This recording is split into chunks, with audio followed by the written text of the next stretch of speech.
Tarek Patel here from Scorebook Live, now SB Live, of course. Another episode of CIF Southern Section Sit-Down.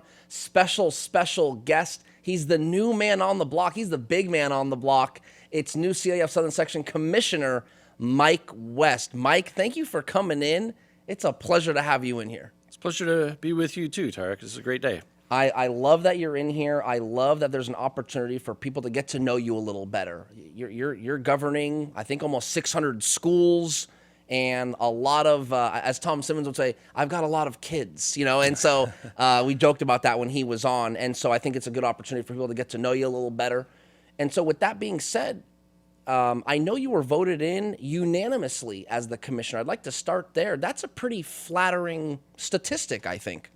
Yeah, it was great to have gone through the process. It was a very rigorous process. They did a lot of researching, some great interviews, and then finally for the recommendation we brought forward to the executive committee and to be voted in unanimously it was really satisfying that I have that support. So now I have the pressure of living up to that support. Yeah, I'm sure you're going to do just fine.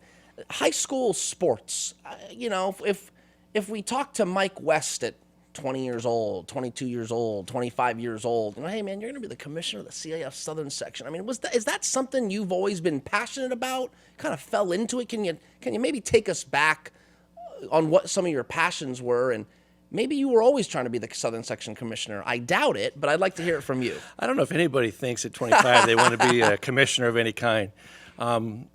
When I was going through school, I was searching for what I wanted to do. I didn't know if I wanted to be a business, do engineering, those types of things. I don't know if I had the academics to be an engineer.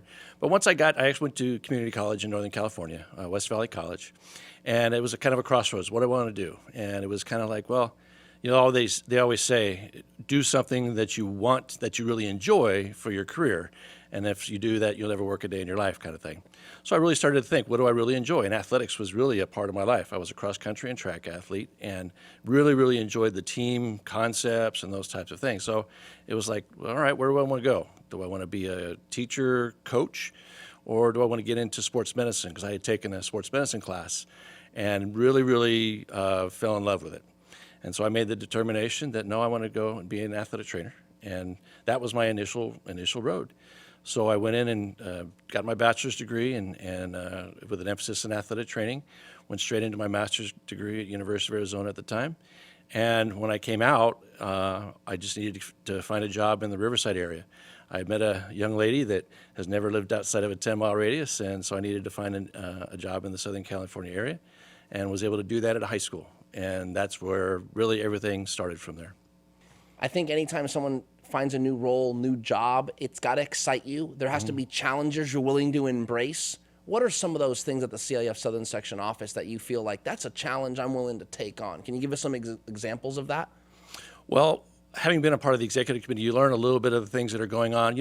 Rob never let us know about the inner workings of the office, but when it comes to all the things that are voted on and the new emphasis that are being placed on a lot of different things, the competitive equity playoffs using the same season data, that's a big challenge. And we're unique in that regard. There's no other state that is doing or thinking of this to my knowledge. Mm-hmm. Matter of fact, when we bring these types of things up, these other states think we're kind of cuckoo because they just don't get it.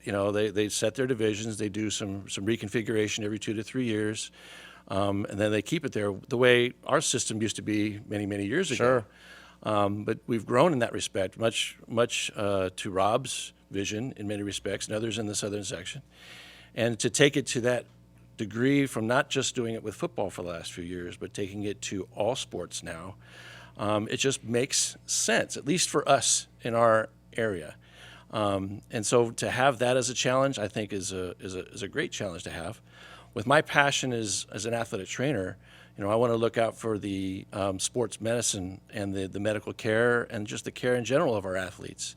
And I think many of our schools do a great job, but there can be roadblocks in that way when it comes to hiring certified athletic trainers for all schools. And I'm not saying that we need to mandate it for all schools, but I'd like to provide information to all of our schools if they need to if we were to hire someone, that I recommend it just be full-time. There's no more part-timers, clinic contractors. We can get away from that. Make them a part of your school. Make them a part of your culture. I think all schools and all districts that have done that over a period of time would never go back because they truly see the value. And it's only those schools that haven't done that haven't seen the value yet, that we gotta enlighten them, if you will, in many respects. So that's another challenge that I'm hoping that we can grow that piece as we move forward. When you take over the section that's got, I believe, is it 569 schools? 560. 560. God, that's just a lot of schools. Yeah. And I think and you would be able to tell me, it got to be one of the biggest governing bodies in the country in regard to how many schools. Maybe there's a couple other ones out there, but it's certainly one of the biggest. We'd be the 9th largest state if we were our own state. There you go. Okay, there it is. So, I mean, is any aspect of that just a little overwhelming? I don't know if I've known anything different is the thing. Sure. Having been in the Southern section for my entire career, having been a part of the executive committee, this is just who in my experience, as we've governed. If I had come from Montana or from Nevada or some other smaller states and had that experience, and all of a sudden it's like, wow, this is, very, very big and huge and overwhelming, perhaps I would have that feeling, but it's always what I've known. I've been in schools, almost all the schools I've ever worked at were in the neighborhood of 3,000 students outside of a few years. So I'm used to that size, if you will, of student population and so on and so forth. So I know that it has its challenges, but with size comes a lot of benefits. We can provide, we have 14 divisions in football. Sure. No other state or no other section has that much. So we're providing actually avenues for a lot of different schools and a lot of different students that other states may not be able to do. What is one thing that you, since been in the chair for 3 months now, 4 months? Getting on 5, yeah. Okay, 5 months. What's maybe kind of like a hot and cold? What's been the most surprising thing? And maybe what's something that you, the most surprising thing since you've been in the chair, but maybe also something that you thought maybe was a little bit more, that needs a little more help than you thought? That's a great question. Surprising-wise, it's not really a surprise, but my appreciation for everybody that's in the office right now, all 17 of us, I knew all the assistant commissioners. I kind of have an understanding of what they did. I knew all of the program coordinators and all the other people in the office. But to watch them work and to watch the amount of effort that goes into putting together championships, to doing athletic clearances, to do so many things with the resources that we have. And we are the largest office staff, again, of any section in the state. But the amount of work and the amount of pride everybody takes in their job, to me, that's like, again, I can't say that's a surprise, but that it was a revelation, if you will. Sure. And something that I'm proud to be a part of, just in many respects, just because they put so much time, effort, and energy into it. I feel like I need to do my best to serve them. As far as anything that needs to be changed, is that? Yeah, the high school landscape has certainly changed over the past 10 years, 5 years, a couple of years. Yeah. It's always changing and evolving. Is there even an opportunity, or is there even a chance that you foresee something coming down the road you might be able to get ahead of? It sounds like a trick question. I'm not trying to trick you, but it's just always changing. It's hard to predict. But maybe there's something Mike West sees down the line that he might be able to get ahead of. Is that the case? Getting into the experience of transfers, again, from the backside of things and kind of seeing how things go. And I was very, I won't say I was surprised, but it was interesting to see the number of shenanigans parents are trying to pull. Sure. And the fact that we were able to identify a lot of those and call some out and go through that process. And we're not seeing as many schools. Everybody has their needs, and there's different things going on, and we're there to support everybody as best we can. And a lot of schools don't interpret it as such. They think, well, you're meddling, CIF. No. We're trying to make sure that you're doing things correctly, so we don't have there's no sanctions that are imposed on you based upon certain criteria. So finding avenues that we can provide tremendously, we're communicating as best we can with our websites and all of our things, but maybe we need to get some more direct communication to parents out there and to provide other services to our schools to help identify, documents that may have been doctored a little bit, or those types of things, because they're typically the front line for that, and it comes to that, and sometimes we might miss them. So if we provide avenues that can be, so that all these documents aren't being scrutinized or have to be scrutinized the way that we found ourselves needing to do so this fall. Perhaps there's a way that we can do that, and it's more about the resources that we have. It's very difficult for us to investigate, if at all. We rely on our member schools to do much of the investigation piece, and so for us as a body, people think, well, we're the NC2A, and you best investigate that. Yeah, it's really not what it's about. We have to rely so much on our member schools and their ability to identify things for us, but particularly if things are brought to our attention. Hey, by the way, member school, we've found this. Can you help us out with this? And we worked by and large very collaboratively in most instances in that fashion. I think you definitely talked about athletic training and like that. Did you ever coach? Funny you asked that. No, I was officially the kicking coach for Kevin Corden when I was an assistant principal at Patriot High School. Okay. I did that for one year. And how'd that go? My kicker won all league. Oh, wow. Love that. Talk about that experience a little bit, because it's you've been an admin, you're now the commissioner, but it sounds like you've dealt with a little bit of coaching too, and that can come with a lot of pressure. Well, as a kicking coach, yeah, pressure from the head coach. Sure, if the kicker doesn't do what he does, he's yelling at me, not the kid, which was kind of funny. To me, there wasn't really that much pressure on my coaching piece. The athletic trainer, on the other hand, can be a lot of if you don't have a good relationship with your head coach, that's where the pressure is, because you've got a kid that might be one of your best players, comes limping off the field, coach wants him back in, and I've got to make that choice. And I'm supposed to be that neutral individual. I'm supposed to be looking out for the kid. At the same time, I don't want to be the black hole of sports medicine where a kid comes in, never comes out. Are you hurt or are you injured? And I've got to make that determination very quickly. So that's really more pressure from my experience than the coaching, because I've got to be able to, if I believe that they can go back in, they can go back in safely. You may be feeling pain. That doesn't mean you can't participate. Right. We've all heard of guys playing hurt, but you shouldn't be playing injured, and right? Correct. And and sometimes there's a fine line between that, and some kids don't necessarily know the difference between hurt and injured, and coaches don't necessarily know the difference between hurt and injured. You So the athletic trainer has to be that fine balance between the two. Yeah. There's a misconception. We've had Tom Simmons on, and there's always misconception about rules at the Southern section. And I think maybe even asking you some of the same questions, but just kind of getting a different angle on it. People think that, well, the Southern section can just flick the wand and a rule is changed. And Tom Simmons is told, no, it's up to the membered schools, and there's voting involved. Why is it you think that sometimes there's so much misinformation out there? Because people don't know what the processes are in our association. Again, there's this thought that we're a small NC2A. Right. And they may be, I don't even know necessarily what all the processes in the NC2A. I'm assuming they're very similar when it comes to making rules, because there has to be an idea brought forth of a rule to be changed. It has to be written up, and then it has to be brought forward to the executive committee and the council in the first read, and then it has to be voted on. So there's nothing in the Blue Book that hasn't been voted on. It doesn't necessarily mean that all the ideas have come from member schools. Sometimes they'll come from a committee. Sometimes they'll come from a league. Sometimes they'll come from the executive committee.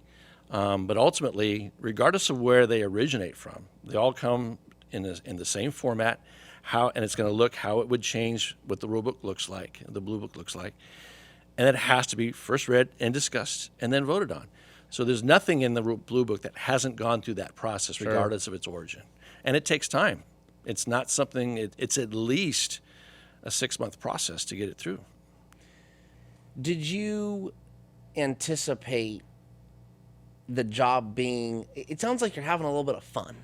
It's like, that might change. Again, you're new to the chair, but in your first 5 months, has it been fun? It has been fun. I'm not saying that's not with the challenges. Sure. And it's not been. I've been learning a lot, and I've been being taught by some great people in the office, having some great experiences.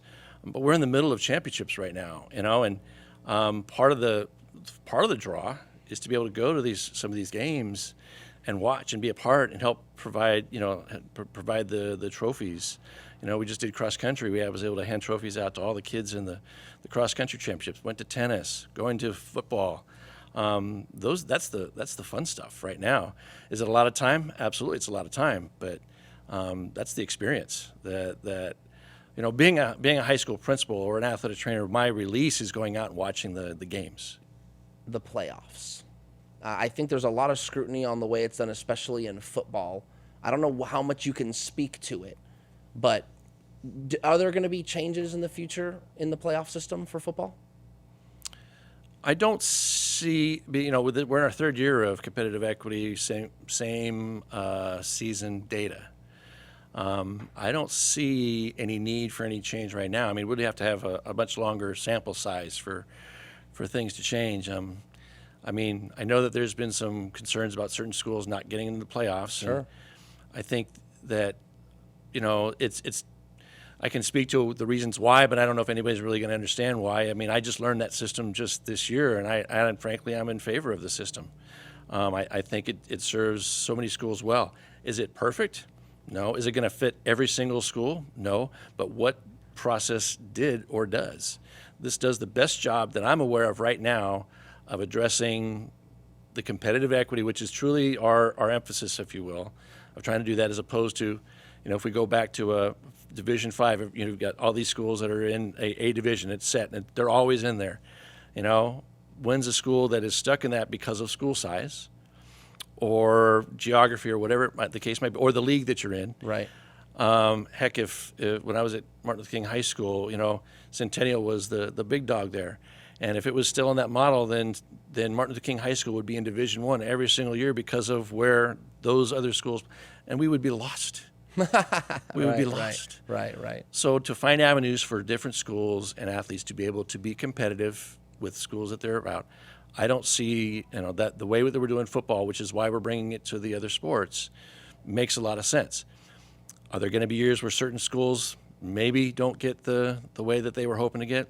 It's going to be that way, but it's going to be that way regardless of what system we use. Do you ever see, I'm asking you this because we just got done with semifinals, and there were a couple controversial finishes in football. Do you ever see replay coming to high school football? I hope not. I hope not. And the only reason why is then think of all the scrutiny that has been going on in pro football. Sure. We have to have 40 cameras on the field at every single time in order to catch every single little thing. And there's human error. There's human error in all sports. Were mistakes made? Perhaps. Were there controversial calls? Yes, perhaps. Did it have a true influence on the game? Maybe yes, maybe no. But the game's going to be on the field, and we've got to trust the people that are responsible for it to do the best they possibly can.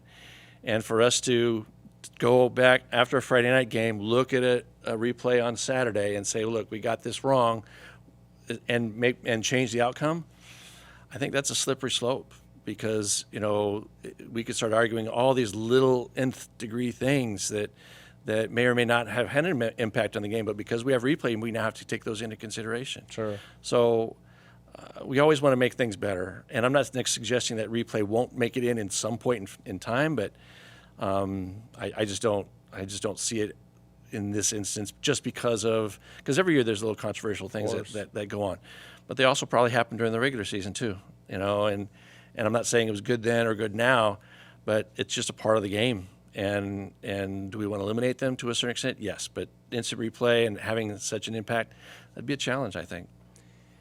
To go back to the transfers a little bit, I've asked coaches, almost every coach that's been on, hey, what do you think about the transfer? What would you suggest? Hey, if you had a magic wand, it's kind of like one of the analogies I like to use, and you twirl it around and change something. Again, not sure how much you could speak to it, but clearly transfers are rampant in the southern section. Is there something that you feel could happen with the rules that might help how rampant it is? Well, what we have to consider is a couple things. First off, there are those transfers that happen for legitimate reasons. There are a number of transfers that happen because a kid just needs to move schools.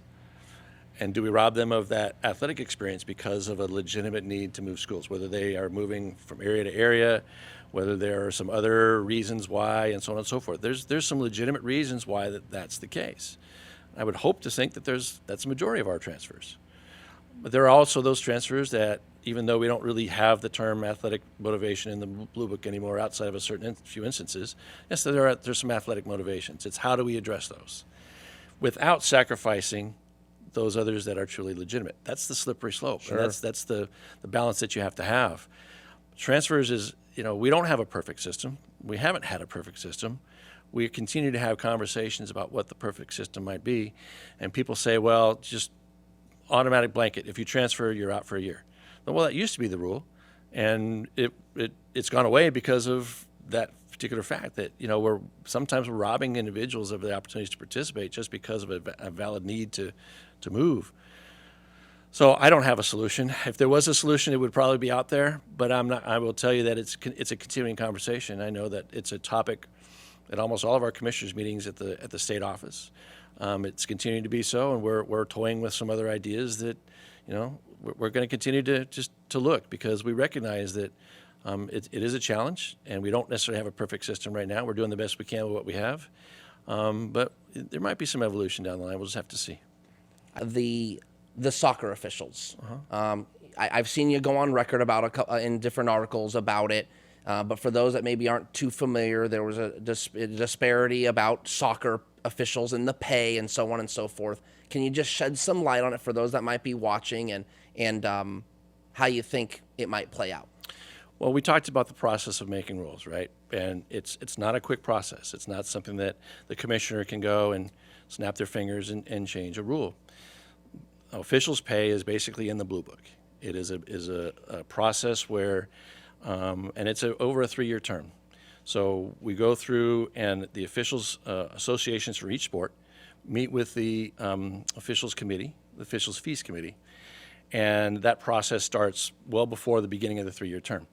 And there's discussions about what is appropriate that is taking place. And in the past, it's like, hey, we need another $1 here the first year, then give us $2 the second year. And, so it's been kind of not a consistent means by which every sport has basically negotiated a little bit differently about what they feel that they need in order to be cared for, if you will.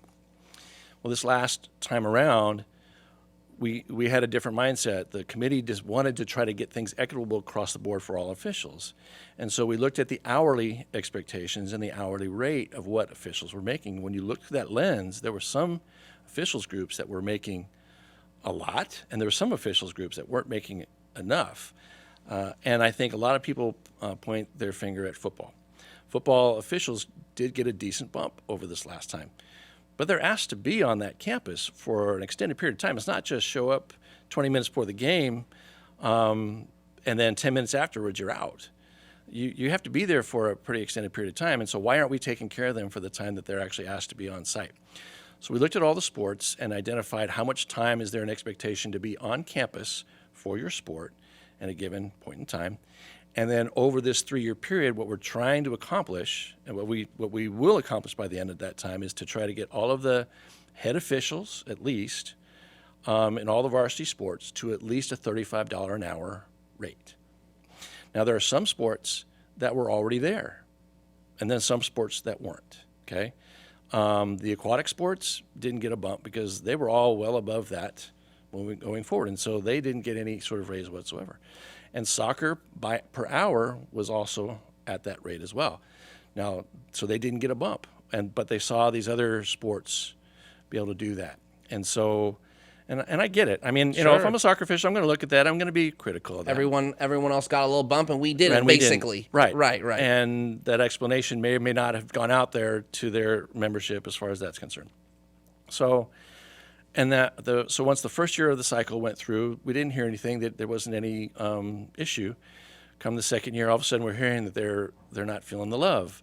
But it's not their governing body president the governing body president, who we as a association, quote unquote, negotiate with, he recognizes and understands the situation, and he's actually, and their governing body opposes what is going on with our soccer officials as far as them sitting out. It's the different units around. There's 10 units in the southern section of officials.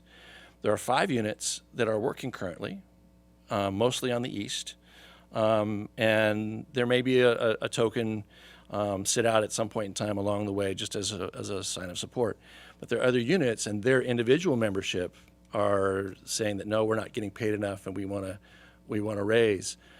But there's one unit that is asking for way more than for other units. So it's not even a consistent amount that they're expecting to have. And so it's a difficult position for us to be in.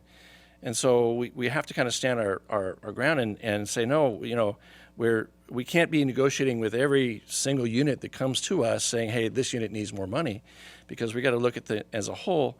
Plus the fact that once we agree upon a raise, if one is due, it has to go through the process of going through a first read through our committee, or our council, I should say, and then the final vote on that. And like I said, that's typically a 6-month process.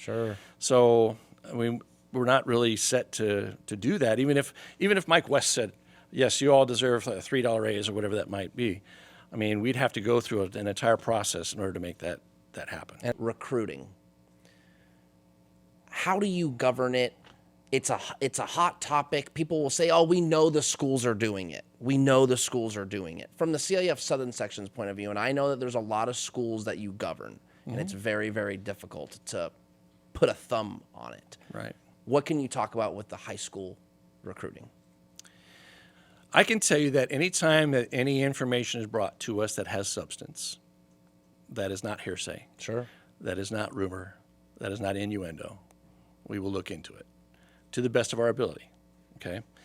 But we get all these perceptions that, oh, this school, they're recruiting, and is it happening? Perhaps. You know, as a high school principal, hey, I heard that kid was smoking in the restroom, you know? Am I gonna just go grab that kid and suspend him based on hearsay? No. I've gotta have some evidence. I've gotta have some proof that these things are happening. When things come to us, we do take them seriously. I haven't seen anything that's been, quote unquote, shoved under the rug. We will always bring it back to the schools and help us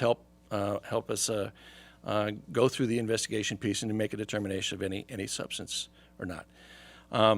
You know, but is recruiting now the emphasis, or is it again the parents shopping as the biggest piece right now? So we do the best that we can. Again, I don't have unlimited resources to do the investigation piece, but if it's outside of an email saying, hey, I heard this is going on, you need to look into this, well, thank you very much. We appreciate it, and maybe we'll ask some questions, but without any really hard evidence, it's going to be difficult for us to govern all 560 schools.